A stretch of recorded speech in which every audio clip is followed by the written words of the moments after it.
The purpose of this lab is to compare the similar motion of three objects that were dropped from rest and fell straight down. I want to demonstrate that all objects, regardless of their mass, fall at the same rate. A common misconception is that objects with a greater force due to gravity fall faster than those with less gravitational force. This is absolutely incorrect. It doesn't matter on the amount of gravitational force acting on that object nor the mass. All objects fall at the same rate, 9.8 meters per second squared, and have the same speed when they hit the ground. If they travel through the same distance through Earth's gravitational force, they all travel at the same speed.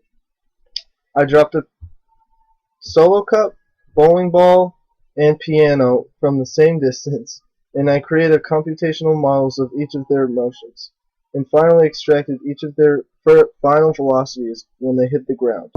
For the piano and bowling ball, I ignore the effects of air resistance, and therefore gravity is the only force acting on the object.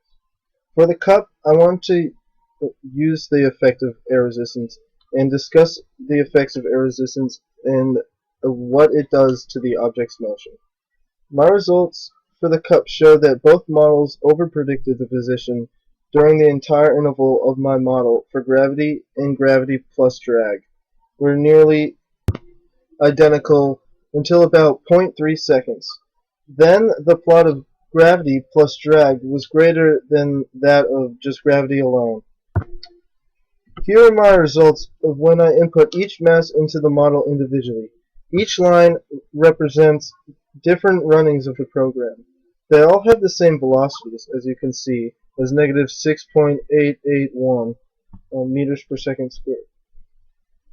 If they fell through the same space under the same force, then they must have been accelerating at the same rate the whole way down. Notice they have significantly different masses. The first line includes that of the bowling ball of 7.26 kilograms, the second is of the piano of 544 kilograms, and the solo cup of 0.014 kilograms.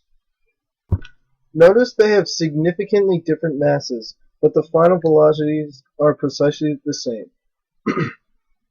This doesn't mean that they exhibit the same force when they hit the ground, nor do they have the same gravity force. This proves that the mass of the object has no effect on the object's acceleration. For this trial of the cup, I dropped the cup from eye level. I dropped it upside down so the air resistance would be more noticeable in the model. I oriented the system with the middle of the cup as the origin, and towards the ground is the negative y direction. All the initial velocities are 0. I began the tracker analysis as soon as my hand had released the cup. This way, the analysis is just of the free-falling object.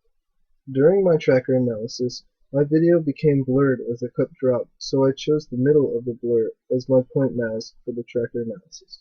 The time interval for the tracker analysis is t equals 0 to 0.7 seconds.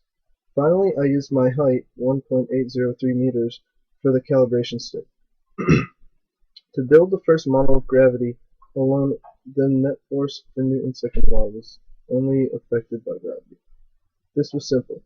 F net was the mass of the ball in kilograms times negative 9.8 of the quantity of the acceleration due to gravity, meters per second. The quality is negative because it is in the negative y direction because I set the positive y direction as it being upwards.